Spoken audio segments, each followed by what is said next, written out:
در جامعه‌ای که آنجا عدالت اجتماعی نیست، ثروتمند بودن عیب است. ولی در جامعه‌ای که آنجا عدالت اجتماعی هست، فقیر و بینوا بودن شرمندگی است. از این دو خلاصه باید برآورد. شما گفتم میتوانید که امروز جامعه ما یکی از آن جامعه‌هایی است که عدالت اجتماعی در آنجا جاری است. اگر ها، پس ثروتمند بودن شما عیب نیست. و فقیرانی که امروز در جامعه طلبندگی میکنند و بازاری و بنالی برای یک بردنان به کسی مراجعت میکنند، آنها باید شرم کنند. لیکن اگر از خودتون بپرسید و به دلتون باور حاصل کردید و دلتون به شما گفت که عدالت اجتماعی در این جامعه ما نیست، این همه قصر و کشک داشتن شما عیب است. میلیون ها دلار در صورت حساب های بانکیتون در خارج داشتن عیب است.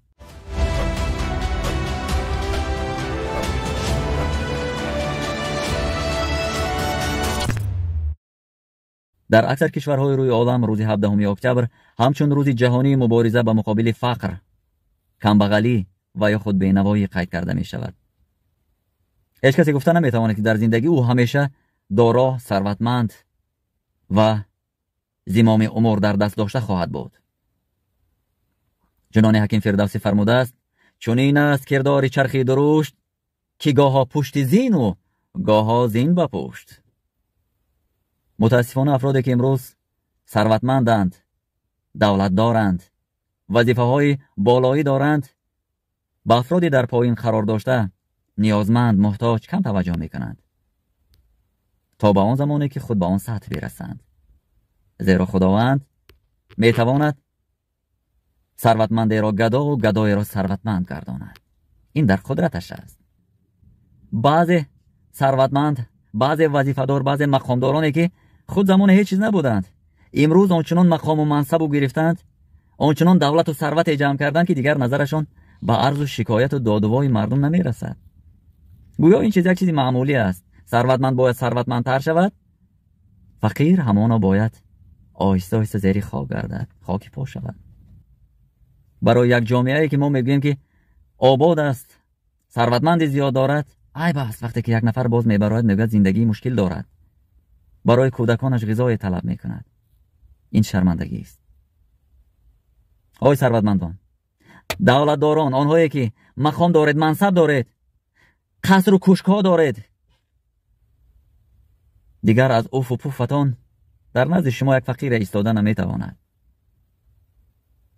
همین گفته من از حدیث نمیگویم، از آیت قرآنی نمیگویم. یک فیلسوفی چینایی خودتون خلاصه برید. در جامعه‌ای که آنجا عدالت اجتماعی نیست، ثروتمند بودن عیب است.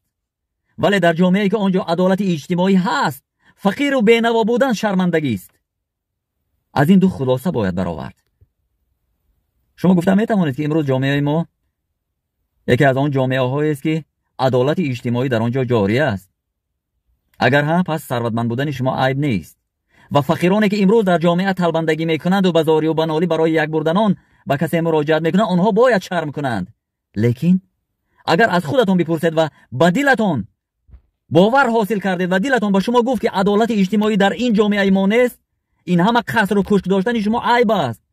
میلیون ها دلار در صورت حساب های بانکیتون در خارج داشتن عیب است. شرمندگی بیش نیست. و یا خود اگر شما خود را مسلمانی حقیقی می شمارید، پس باید پیروی جناب رسول الله حضرت محمد مصطفی صلی الله علیه و آله و سلم باشید. چون جناب رسول الله هرگز با معده پر نمی گشتند. حتی زیاد روزهای بودند در هفته میگویند مردم در روایت ها که از خانه جناب رسول الله که پیامبر بود، پیشوا بود، دودی طعام پختن به آسمان نمی برآمد. با همین آرزوی امید که هر یک ما و شما بتوانیم در کار و روزگارمون به عدل عدالت داده شویم، برای پیشگیری کردن فقر و بینوایی یک ذره هم باشد کمک خود را برسانیم. منتظرم که شما چی پیشنهاد دارید.